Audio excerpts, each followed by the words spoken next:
Ke informasi lain, pembangkit listrik tenaga uap atau PLTU Sumur Adem di Desa Sumur Adem, Kecamatan Sukra, Kabupaten Indramayu, Jawa Barat terbakar. Hingga kini dilaporkan 11 orang terluka. Kebakaran terjadi dini hari tadi. Korban luka segera dibawa ke rumah sakit. Dari 11 korban, 8 diantaranya dilarikan ke Jakarta untuk perawatan intensif. 11 orang menjadi korban kebakaran karena berusaha memadamkan api supaya api tidak merembet ke mesin lain. PLT Kepala Satuan Komunikasi Korporat PLN Bambang Widianto masih mengumpulkan informasi detail terkait peristiwa ini.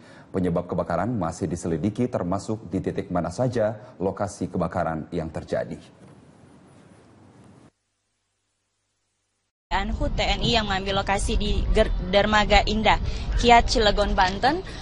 Ada ribuan atau belasan ribu prajurit, tepatnya Rike, yang upacara HUT TNI yang ke-70.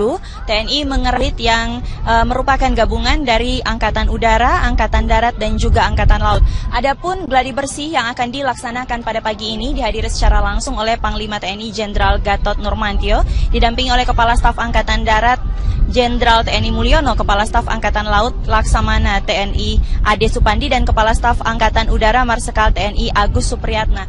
Rika, nanti pada saat gladi bersih ini dimulai, tepatnya nanti bagaimana kira-kira gambaran acara pada saat atau puncak peringatan tanggal 5 Oktober 2015 nanti defile akan masuk dari sisi kiri panggung, tepatnya yang berada di samping, hingga berakhir di bagian kanan panggung. Dan bisa dilihat ini sudah ada begitu banyak alutsista Rika yang disiapkan, baik kapal tempur dan juga memang dalam rangka HUT ke-70 TNI ini, tahun ini atau tahun 2015, TNI mengambil tema bersama rakyat TNI kuat, hebat, profesional, siap mewujudkan Indonesia yang berdaulat, mandiri, berpribadian. Adapun juga perlu kami informasikan bahwa pasukan yang terlibat parade dan defile adalah Batalion Gabungan Pamen TNI dengan jumlah personil sebanyak 269, Brigade Upacara 1 Gabungan TNI sebanyak 809 personil dan terdiri dari POM TNI, WAN TNI, dan Akademi TNI. Alutsista yang dikerahkan Rike dari ketiga angkatan sebagai background antara lain untuk TNI Angkatan Darat mengerahkan 6 tank Scorpion, dan juga Angkatan Laut ini bisa disaksikan ada kapal perang. Tidak lupa ada demo dan juga aerobatik yang akan ditunjukkan oleh gabungan dari TNI Angkatan Udara. Kami akan terus memantau bagaimana jalannya gladi bersih yang kira-kira akan dimulai pada sekitar pukul 9 nanti untuk menggambarkan situasi pada puncak pelaksanaan HUT TNI pada hari Senin 5 Oktober nanti. Untuk sementara demikian, Rika kembali ke studio. Terima kasih Jessica Wawor melaporkan. Kita ke informasi lain, pemirsa. Selain persoalan kabut asap, kini listrik padam di Sumatera Selatan menjadi permasalahan. Selain aktivitas terganggu, warga juga menanggung kerugian akibat listrik padam. Kita bergabung dengan Yarnes Poni. Yarnes, apa penyebab listrik padam sering terjadi di Sumatera Selatan? Ya Rika, sebenarnya hal ini sangat membuat kerugian buat masyarakat. Total ada sekitar 2,6 juta pelanggan PLN di Sumatera Selatan. Dan lengkap sudah penderitaan masyarakat Sumatera Selatan. Saat ini kabut asap yang masuk ke rumah, ditambah lagi pemadaman listrik yang berkala yang sering terjadi bahkan 2 minggu terakhir. Dan pada pemadaman ini memang informasi yang tidak langsung didapat oleh masyarakat. Bisa terjadi pada pagi hari, siang hari, ataupun malam hari. Dan kami mendapatkan PLTA yang surut karena saat ini masuk dalam masa kekeringan. Dan hal itu menyebabkan yakni kabut asap bisa masuk ke rumah-rumah warga dan juga dapat karena AC dan juga kipas angin mati, karena padamnya listrik ini bisa membuat masyarakat menghirup kabut asap di dalam rumahnya.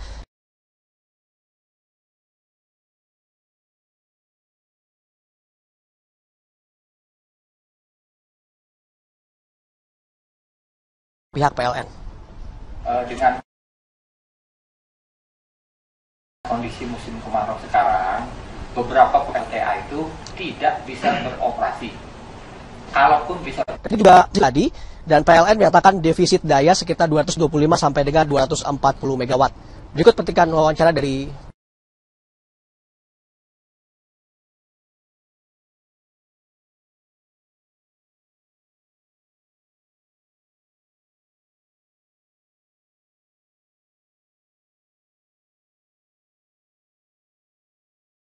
keluar sebentar karena penggantian di filter gitu.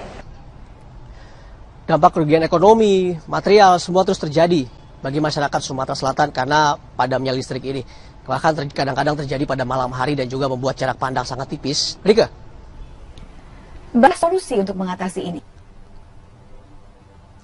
Ya, Dika, sebenarnya ada beberapa solusi untuk dapat bagaimana saat ini masyarakat bisa tetap menggunakan listrik. Namun ada beberapa tanggapan dari masyarakat mengenai padamnya listrik di Sumatera Selatan ini.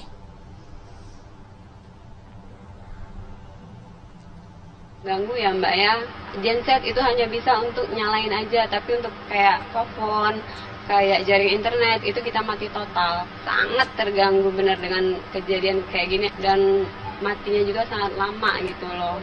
Dari mati lampu ini sendiri kerugian kita banyak banget. Dari kerugian materi, terus dari waktu juga. Kita kan mau ngangkat-ngangkat yang genset itu, keluarin genset, terus mau isi bensinnya juga, itu kan perlu uang yang banyak. Itu kurang lebih hampir 2 mingguan.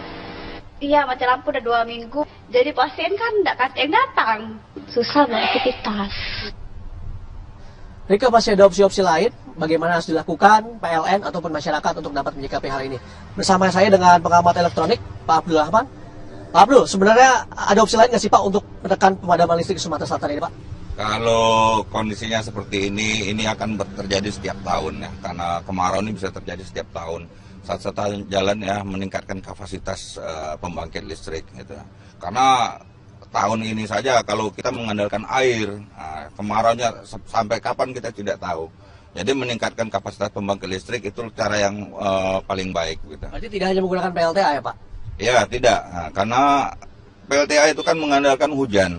Nah kalau kemarau seperti ini ya dia tidak bisa beroperasi seperti yang sudah dilaporkan PLN gitu. Oke Pak, Bapak pernah lihat PLTA tes di Sumatera Selatan ini bagaimana Pak?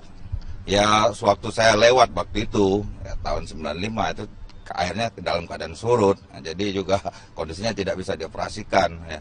Mungkin dampaknya tidak seperti sekarang, karena kebutuhan listrik kan meningkat terus itu. Mungkin pembangkit yang disediakan oleh PLN kapasitasnya waktu itu mencukupi, beda dengan sekarang. Tiap tahun pasti bertambah. Nah itu solusi ke depan harus diperhitung dengan cermat ya, bagaimana caranya supaya meningkatkan kapasitas pembangkit itu sesuai dengan kebutuhan masyarakat. Oke, sekarang berarti masih kurang ya Pak kapasitas pembangkit buat masyarakat Sumatera Selatan ya. Itulah petikan salah satu wawancara saya bersama dengan pengamat elektro. Memang PLN harus mengambil sikap untuk dapat membantu masyarakat Sumatera Selatan ini karena saat ini defisit listrik terus masih terjadi. Rika. Terima kasih Yarnes Foni bergabung langsung dari Palembang, Sumatera Selatan. Menggunakan jalan darat hanya membutuhkan waktu sekitar 20 menit saja. Dan terkait dengan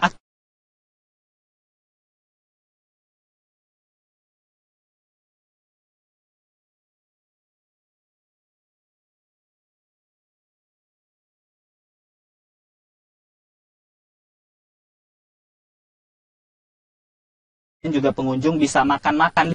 Timur pantai ini ada banyak pondok yang bisa dimanfaatkan oleh para pengunjung untuk menyantap menu seafood yang telah disiapkan oleh para pengelola di sini.